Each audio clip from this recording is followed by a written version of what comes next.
जामताड़ा में 3 वर्ग कमरा का हुआ उद्घाटन। भागवत झा आजाद डिग्री कॉलेज में हुआ उद्घाटन। झारखंड विधानसभा अध्यक्ष ने किया उद्घाटन। जमशेदपुर में अर्जुन मुंडा ने राज्य सरकार पर बोला हमला। बिरसा मुंडा की 150वीं जयंती को लेकर हमलावर अपने पूर्वजों को भूलने का लगाया आरोप। मंडल विधानसभा में घर घर स्वदेशी अभियान जनजातीय गौरव दिवस पर कार्यकर्ता सम्मेलन आयोजित। बीजेपी नेता संदीप टोपो ने की कार्यक्रम की अध्यक्षता। बोकारो में उपभोक्ता जागरूकता शिविर का आयोजन। शिविर के माध्यम से किया गया जागरूक। उपभोक्ताओं ने बिजली बिल का उठाया मुद्दा। देवघर में 12वीं Jharkhand state road cycling championship का भव्य आयोजन। 24 जिलों से आए साइकिलिस्टों ने दिया भाग।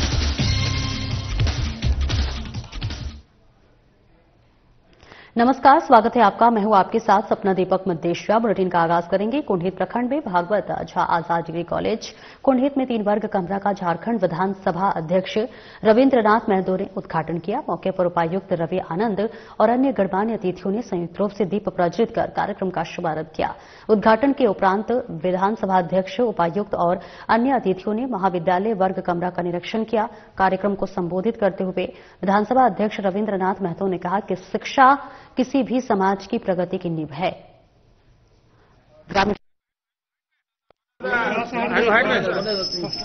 साफ हुआ कि हमको बीए पास करने के लिए, एमए पास करने के लिए या आईएएस पास करने के लिए हमारे सामने जो चुनौतियां हैं वो उनसे ज्यादा है और मेहनत उनसे कम कर रहे हैं। हम नहीं सोच रहे हैं 44 साल पहले जो संस्था बना है ये संस्था आगे कैसे बढ़े।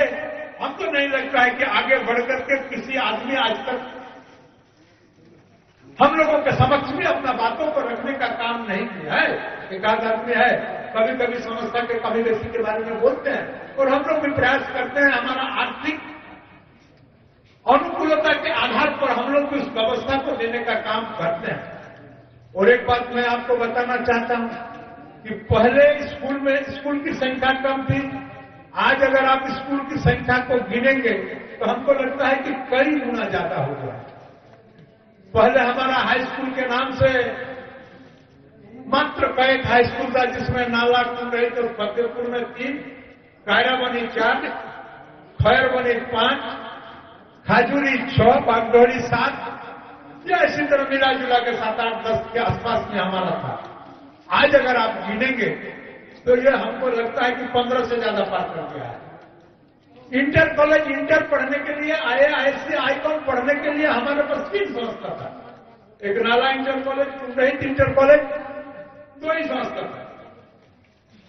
2 संस्था के बाद आज अगर आप inter college, inter education, IAS icon पढ़ने के लिए आपके पास नाला है, कुंडहित है। ये दोनों कॉलेज है। नाला inter degree college, Kundahit inter degree college inter पढ़ने के लिए। सिंह वाहिनी उच्च विद्यालय है, बागडहरी है, खाजूरी है और एक आध जगह छूट रहा है जो मेरे दिमाग में है, उसको भी आगामी दिन हम करने जा रहे हैं। इसी तरह से नाला में लीजिए, इसी तरह से कुंडहित में लीजिए। इसका मतलब इसमें अध्ययनरत छात्र छात्रा की संख्या में इजाफा हुआ है। आज बहुत सारे विद्यार्थी पढ़ने के लिए इच्छुक हैं, लेकिन सरकार के पास सीमित संस्थान रहने के कारण लोगों का दाखिला नहीं हो पाता है।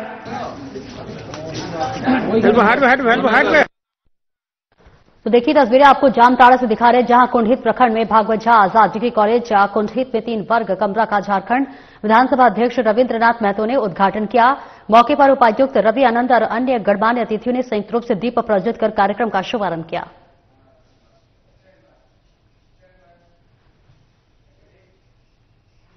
और आगे बढ़ेंगे। बीजेपी के वरिष्ठ नेता सह पूर्व केंद्रीय मंत्री अर्जुन मुंडा ने प्रेस वार्ता कर राज्य सरकार पर हमला बोला। कहा कि अपने पूर्वजों को वर्तमान सरकार भूलने का काम कर रही है। आपको बता दें कि अर्जुन मुंडा ने कहा कि 15 नवंबर को झारखंड प्रदेश 25 साल का सफर पूरा कर रहा है। जो बच्चा 2000 में जन्म लिया आज वो 25 साल का हो गया और वो 25 साल के हुए युवक युवती की भूमिका क्या होनी चाहिए विस्तार पूर्वक रखा। वहीं भगवान बिरसा मुंडा की 150वीं जयंती भारत सरकार ने मनाने का संकल्प लिया है, जो एक आदिवासी बालक गांव में पैदा हुआ और अंग्रेजों के खिलाफ लड़ाई लड़ते हुए ऐतिहासिक पृष्ठभूमि बनाई, जिसको आज पूरा भारत नमन कर रहा है। लेकिन झारखंड सरकार भगवान बिरसा मुंडा को भूल चुकी है। अपने पूर्वजों को वर्तमान सरकार भूलने का काम कर रही है।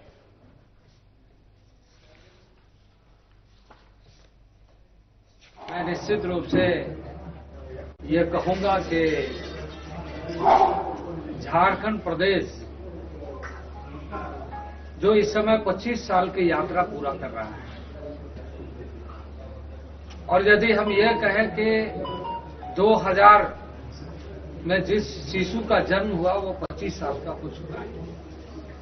आपके परिवार में, राज्य में तमाम जो कोई भी नागरिक जिसके घर में ऐसे शिशु का आगमन हुआ है वो 25 वर्ष का हो गया है, तो आप समझ सकते हैं कि उस 25 वर्ष के युवा या युवती की भूमिका क्या होना चाहिए, और राज्य को बनाने के पीछे उस युवक और युवती के प्रति हमारी प्रतिबद्धता कैसे होनी चाहिए थी। तो ये वास्तविक रूप से मैं कहूंगा कि जहां 25 वर्षों की यात्रा झारखंड पूरा कर रहा है, भगवान बिरसा मुंडा के 150 जन्म जयंती, 150वां जन्म जयंती पूरे वर्ष तक मनाने का संकल्प भारत सरकार के माध्यम से यहां के धरतीपुत्र योद्धा को सही तरीके से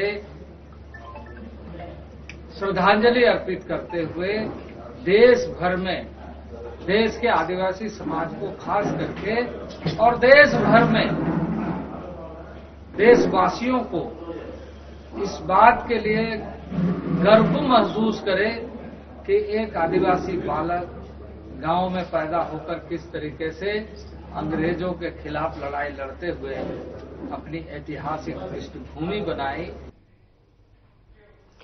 और मांडर प्रखंड के मुड़मा स्थित तिग्गा कॉम्प्लेक्स में शनिवार को भारतीय जनता पार्टी द्वारा आत्मनिर्भर भारत हर घर स्वदेशी विषय पर कार्यकर्ता सम्मेलन का आयोजन किया गया। कार्यक्रम की अध्यक्षता बीजेपी नेता सन्नी टोपो ने की।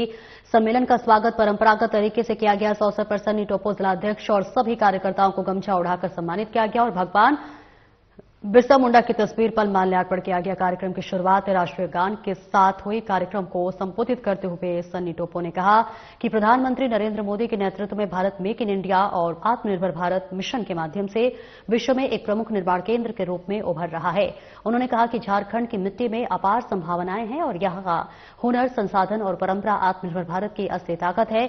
यदि हम अपने राज्य के उत्पादों, हस्तशिल्प और कृषि वस्तुओं को अपनाएं तो गांव-गांव की अर्थव्यवस्था मजबूत होगी और झारखंड देश के स्वदेशी अभियान का नेतृत्व कर सकता है।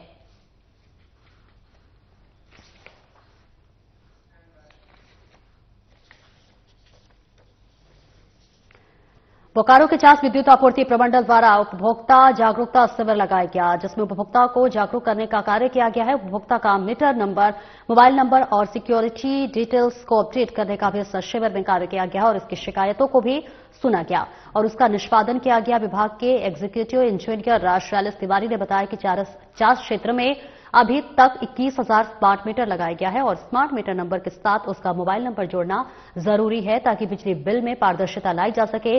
बिजली विभाग द्वारा उपभोक्ता को कोई सूचना देने में आसानी हो। पिछले दिनों मीडिया द्वारा कुछ उपभोक्ताओं का बिजली बिल काफी अधिक आने का मामला उठाया गया था और इस विषय का शैलेश तिवारी ने बताया कि अभी तक 90 शिकायत आई है। उन्होंने भी ये माना कि बिजली बिल में गड़बड़ी विभाग की मानवीय गलती से हुई है, जिसमें सुधार किया जा रहा है। जैसे जैसे उपभोक्ता अपनी शिकायत लेकर आ रहे हैं, उनका निपटारा किया जा रहा है। क्या समाधान हुआ है?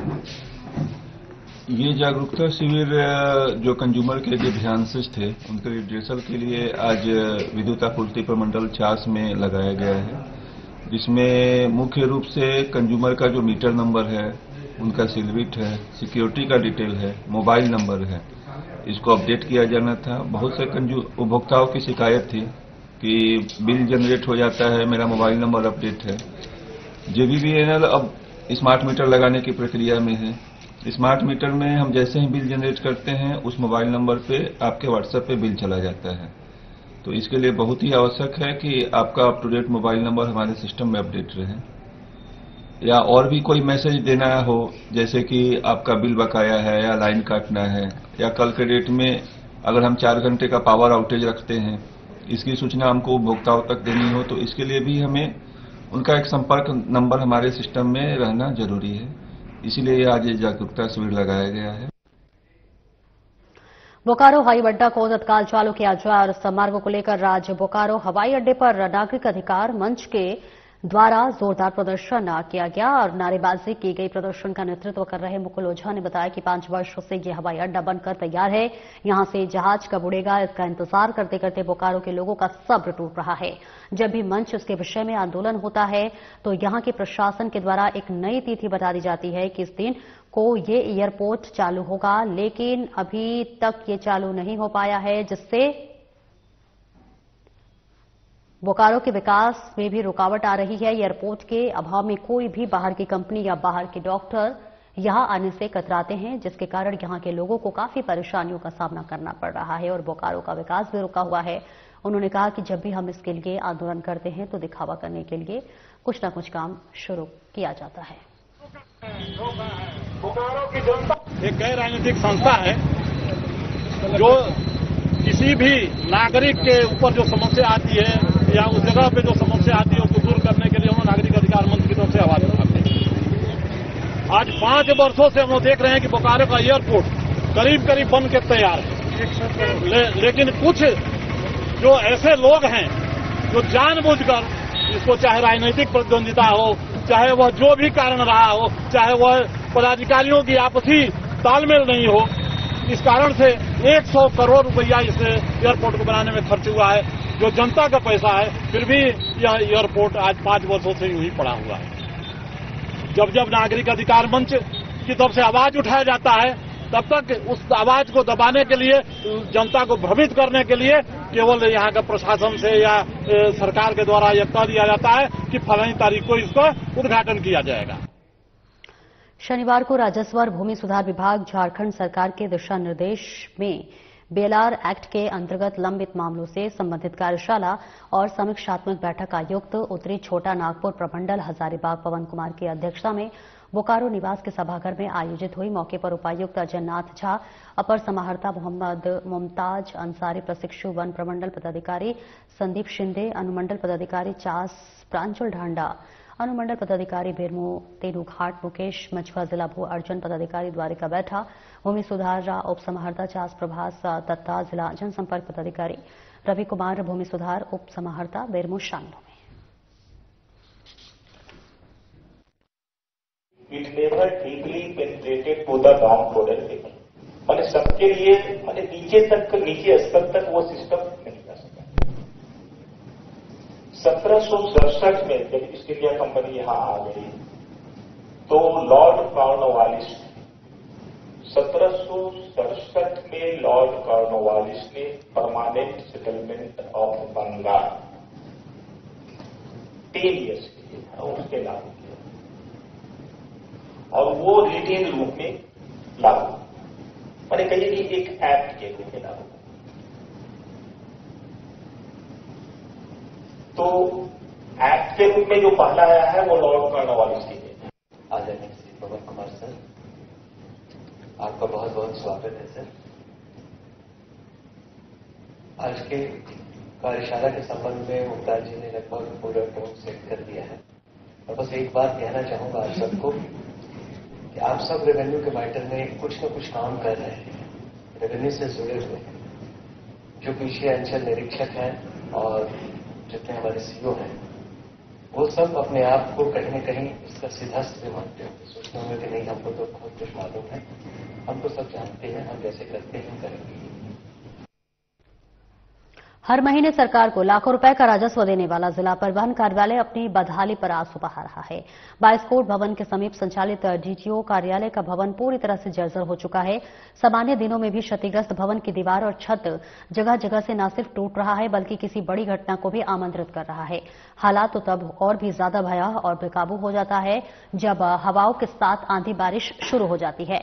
आसमान में काले बादल छाते ही डीटीओ कार्यालय के कार्यरत कर्मचारियों जो हैं उनकी सांसें फूलने लगती और पता नहीं कब ऊपर से जर्जर छत टूटकर उनके सर और सामान पर गिर जाए। ऐसे में खौफ के साये में परिवहन कर्मी भगवान के नाम का सहारा लेकर कार्यालय का काम निपटाते हैं। और स्थिति यह है कि परिवहन कार्यालय के सभी कमरों और बरामदे का छत न सिर्फ पूरी तरह से जर्जर हो चुका है बल्कि टपक भी रहा है। क्षतिग्रस्त छतों से टपकता पानी और क्षतिग्रस्त भवन से टूटकर गिरते छज्जों के कारण यहां कभी भी कोई बड़ा हादसा हो सकता है। पिछले दिनों हुई बारिश के बाद कार्यालय के छत से बारिश की बूंदें दिन रात टपकते रहे। ऐसे में न सिर्फ कर्मचारी दहशत के बीच काम कर रहे हैं। तो देखिए, हर महीने सरकार को लाखों रुपए का राजस्व देने वाला जिला परिवहन कार्यालय अपनी बदहाली का आंसू बहा रहा है। 22 कोट भवन के समीप संचालित डीटीओ कार्यालय का भवन जो है वो पूरी तरह से जर्जर हो चुका है, जिसकी तस्वीरें आपके टीवी स्क्रीन पर इस वक्त हम दिखा रहे हैं। जहां हालात ऐसे हो गए हैं कि आंधी और बारिश का जो है कहर भी जब देखने को मिलता है तो कर्मचारियों के सांसें फूल जाती है कि कब ऊपर से कौन सा दरारें जो है उनके ऊपर पड़ जाए। और इसके साथ ही साथ यहाँ के तमाम जो कर्मचारी है वो यहाँ पर डर के साए में जीते हुए नजर आ रहे हैं। करोड़ों का राजस्व देने वाला डीटीओ कार्यालय ही बदहाल स्थिति का रोना रो रहा है। वही जान जोखिम में डालकर यहाँ तमाम कर्मचारी काम करते हुए नजर आ रहे हैं और उनके जहन में बस एक ही बात होती है कि कभी भी कोई भी बड़ा हादसा हो सकता है। और इस बीच तस्वीरें दिखा रहे हैं। हालात तब और ज्यादा भयावह हो जाती है जब बेकाबू हो जाता है, जब हवाओं के साथ आंधी बारिश शुरू हो जाती है। आसमान में काले बादल छाते ही डीटीओ कार्यालय के कार्यरत कर्मियों की सांसें फूलने लगती है। पता नहीं कब ऊपर से जर्जर छत टूटकर उनके सर और सामान पर गिर जाए। और ऐसे में खौफ के साए में परिवहन कर्मी भगवान के नाम का सहारा लेकर कार्यालय में काम करते हैं। स्थिति यह है कि परिवहन कार्यालय के सभी कमरों को और बरामदों का छत न सिर्फ पूरी तरह से जर्जर हो चुका है बल्कि टपक भी रहा है। क्षतिग्रस्त छतों से टपकता पानी और क्षतिग्रस्त भवन से टूटकर गिरते छज्जों के कारण यहां कभी भी कोई बड़ा हादसा हो सकता है। पिछले दिनों हुई बारिश के बाद कार्यालय के छत से बारिश की बूंदें दिन रात टपकते रहा। ऐसे में न सिर्फ कर्मचारी दहशत के बीच काम कर रहे हैं बल्कि उनके जहन में यहां पर खौफ भी नजर आ रहा है। तो तस्वीरें चतरा से आपको दिखा रहे हैं, जहां करोड़ों का राजस्व देने वाला डीटीओ कार्यालय बदहाल के आंसू रो रहा है। जान जोखिम में डालकर तमाम कर्मचारी यहां पर काम करते हुए नजर आ रहे हैं, जिसकी सीधी तस्वीरें आपको दिखा रहे हैं। देख सकते हैं कितना जर्जर हालात है इस बिल्डिंग की, जिसके अंदर तमाम कर्मचारी डर के साए में रहकर काम करते हुए नजर आते हैं। अब तस्वीरें दिखा रहे हैं चतरा से। है कि सिस्टम वगैरह पर पानी टपकते रहता है। हम लोग किसी तरह से प्लास्टिक से ढक करके काम करते हैं। और एक बार की घटना है कि मेरा एक स्टाफ का माथा पर छत गिरने से लगभग बच गया, न तो बुरी तरह से जख्मी हो सकता था। और दीवार का भी प्लास्टर और बाथरूम वगैरह सब मतलब जर्जर स्थिति में है, जिसके चलते काम करने में काफी कठिनाई होती है। तो सर से अनुरोध है कि ये कहीं शिफ्ट किया जाए, नहीं तो इसको पूरे अच्छी तरह से मरम्मती किया जाए। और पूर्वी सिंहभूम जिले के मुसाबनी प्रखंड के मुर्गा घुटू पंचायत के रुआम तुल गोड़ा बस्ती में कई चापाकल खराब पड़े हुए हैं, जिस वजह से ग्रामीणों को पीने के पानी के लिए काफी दिक्कतों का सामना करना पड़ रहा है। दूर दराज के इलाकों में रहने वाले ये लोग रोजाना पानी जुटाने के चक्कर में घंटों मेहनत करते हैं, लेकिन स्थायी समाधान का इंतजार लंबा होता जा रहा है। ग्रामीणों का कहना है कि उन्होंने कई बार इस समस्या की शिकायत संबंधित अधिकारियों जनप्रतिनिधियों से की, लेकिन अब तक कोई कार्रवाई नहीं हुई। पानी की कमी से उन्हें दर दर भटकना पड़ता है। गांव में कई चापाकल पिछले कई सालों से खराब पड़े हैं। तो तस्वीरें आपको दिखा रहे हैं जमशेदपुर से, जहां पेयजल के संकट से लोग परेशान होते हुए नजर आ रहे हैं। चापाकल के खराब होने से लोग परेशान हैं। लोगों के सामने पेयजल की समस्या लगातार घटती हुई नजर आ रही है।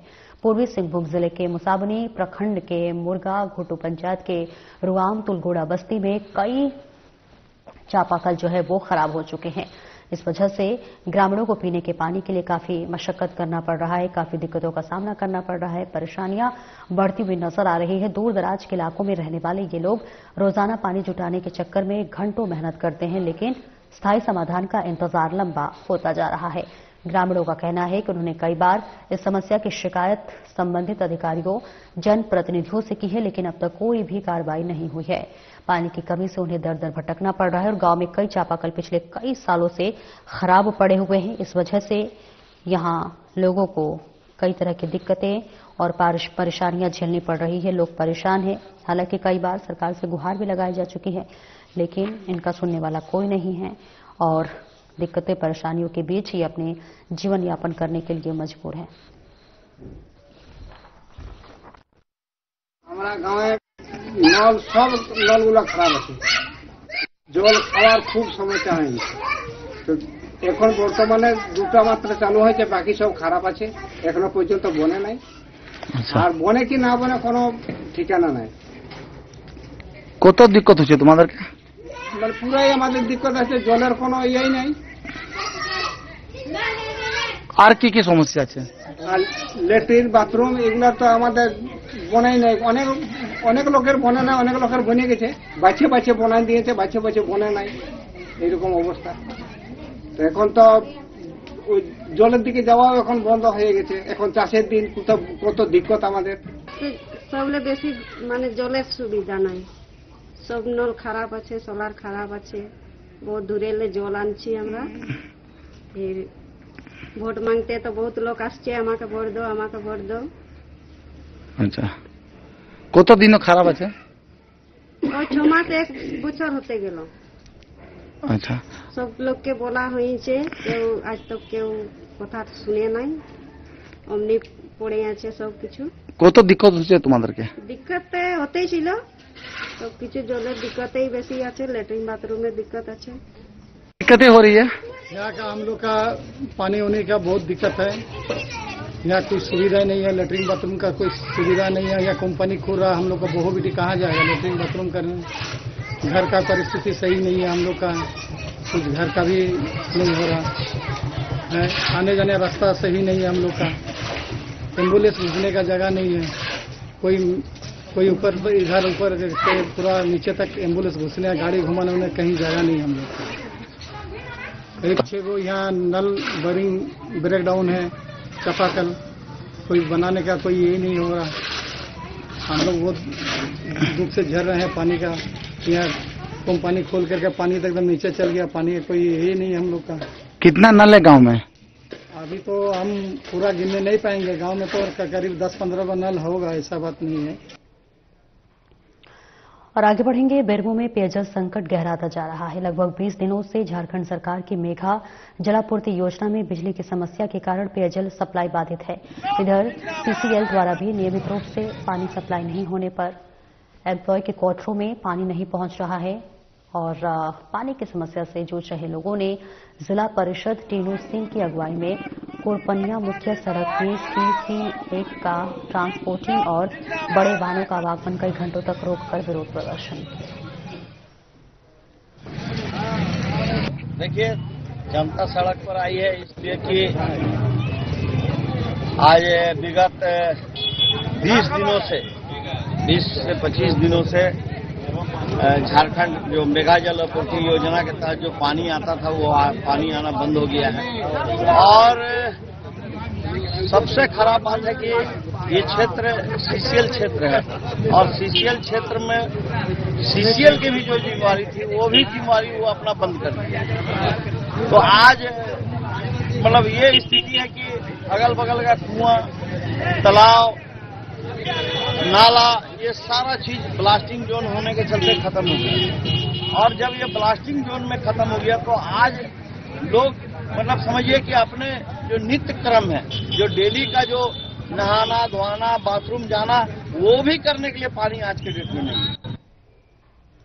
बोकारो स्टील प्लांट के एक बार फिर हादसा सामने आया है। प्लांट के एसएसडी विभाग में काम कर रहे 31 वर्षीय अमन मरांडी गंभीर रूप से झुलस गए हैं। बताया जा रहा है कि अमन मरांडी ठेका मजदूर है और SN इंटरप्राइजेस कंपनी के अंतर्गत काम करते थे। घटना के दौरान अमन अपने नियमित कार्य में लगे हुए थे, तभी अचानक वहां काम के दौरान आग की चपेट में आ गए। हादसे में उनके हाथ, मुंह और शरीर के अन्य हिस्सों पर गंभीर जलन आई है। घायल मजदूर को पहले प्लांट अस्पताल ले जाया गया, जहां प्राथमिक उपचार के बाद उन्हें बोकारो जनरल अस्पताल रेफर कर दिया गया है, जहां उनका इलाज जारी है।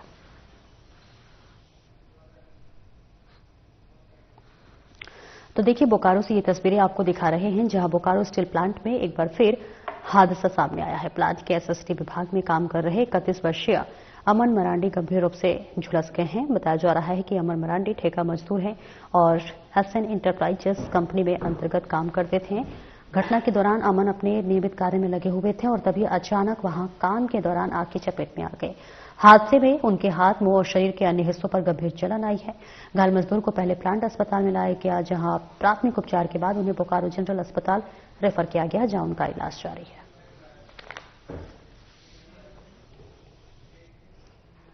और खेल प्रेमियों से खचाखच भरे आयोजन स्थल पर प्रतिभागियों ने पूरी ऊर्जा और उत्साह के साथ साइकिलिंग का शानदार प्रदर्शन किया। कार्यक्रम में मौजूद अधिकारियों ने कहा कि इस तरह की प्रतियोगिताएं न केवल युवाओं को खेल से जोड़ती है, बल्कि उनमें अनुशासन, फिटनेस और आत्मविश्वास भी बढ़ाती है। प्रतियोगिता के दौरान खिलाड़ियों के हौसले बुलंद रहे और दर्शकों ने भी उनका उत्साहवर्धन किया।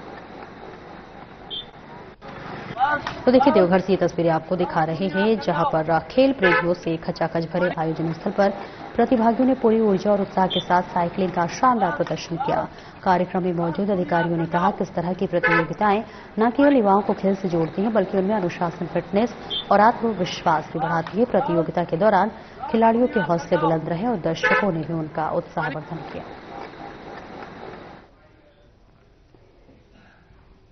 फिलहाल इस बुलेटिन में इतना ही। नमस्कार।